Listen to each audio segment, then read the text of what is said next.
পালানাট্যের অভিনয় পদ্ধতি ও নির্মাণ কৌশল শীর্ষক 2 দিনব্যাপী কর্মশালার আয়োজন করে অধুনা থিয়েটার কুমিল্লা।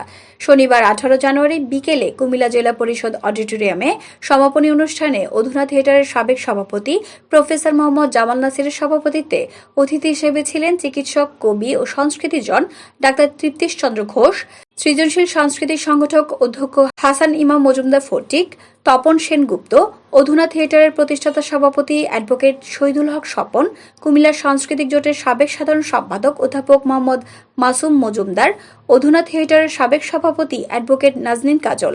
পালানাট্য কর্মশালার সদস্য সচিব তানিম আহমেদের সঞ্চালনায় সমাপনী অনুষ্ঠানে বক্তব্য রাখেন পালানাট্য কর্মশালার আহ্বায়ক শরীফা বেগম। 2 দিনব্যাপী কর্মশালার উদ্বোধনী পর্ব অধুনা থিয়েটারের সভাপতি ডাক্তার মুজিব রহমানের সভাপতিত্বে অনুষ্ঠানে অতিথি হিসেবে উপস্থিত ছিলেন সংস্কৃতিজন, সমাজ সংগঠক বীর মুক্তিযোদ্ধা আব্দুল হক, কুমিল্লা জেলা পরিষদের প্রধান নির্বাহী মোহাম্মদ নজরুল ইসলাম। 2 দিনব্যাপী পালানাট্যের কর্মশালা পরিচালনা করেন পালাকার শাইখ সিদ্দিকী। কর্মশালায় 60 জন প্রশিক্ষণার্থী অংশগ্রহণ করেন। শেষে প্রশিক্ষণার্থীদের মাঝে সার্টিফিকেট বিতরণ করা হয়। আমরা একটি সংস্কৃতি বান্ধব বাংলাদেশ গড়ে তুলতে চাই, যে বাংলাদেশ প্রতিষ্ঠার জন্য এই আমাদের আজকে প্রধানমন্ত্রী যিনি উদ্বোধন ছিলেন আব্দুল্লাহ মেহরা জীবন বাঁচাতে যুদ্ধ করছিলেন। যাই হোক, এখানে যে মানুষটি আছেন তিনি অত্যন্ত প্রচারবিমুখ একজন মানুষ। তিনি কুমিল্লাকে হৃদয়ে ধারণ করেন, বাংলার সংস্কৃতিকে ধারণ করেন বলেই আমাদের সাথে তার একটা সভ্যতা এবং বন্ধুত্ব গড়ে তুলেছে। তোমরা আজকে যারা সাইক ভাই নেতৃত্বে যে পরিচালনা যে ওয়ার্কশপটি করেছো, কর্মশালাটি করেছো, এর মধ্য থেকে আমরা অচিনে একটি পালানাট্য আমরা মঞ্চে নিয়ে আসবো এবং এই পালানাট্যকে নিয়ে আমরা সারা বাংলাদেশ বাংলাদেশের কোনো ভবিষ্যৎ থেকে থাকে তা হচ্ছে তার অন্যতম শর্ত হচ্ছে নিজেকে শিক্ষিত করা, নিজেকে প্রশিক্ষিত করা, নিজেকে দীক্ষিত করা। শিক্ষা, দীক্ষা এই ব্যাপারগুলো কিন্তু চমৎকার শব্দ বাংলা ভাষা এবং সংস্কৃতির যে ব্যাপারটা আজকে আমাদের আপনারা করছেন, আমি মনে করি আপনারা কিন্তু বাংলাদেশের সত্যিকার দূত, সাংস্কৃতিক দূত।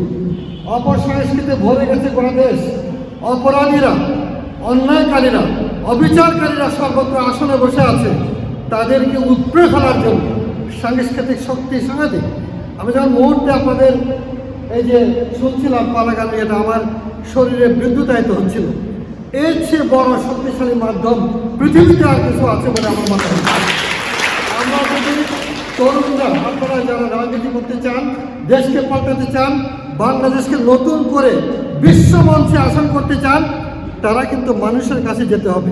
রাষ্ট্রকে বোঝা এর মানে কিন্তু আপনারা you people are the owners, এবং আপনাদেরকে শুধুমাত্র এই মালিকারা এভাবে রাজনীতি করতে হবে। You have to qualify, you have to earn the capacity.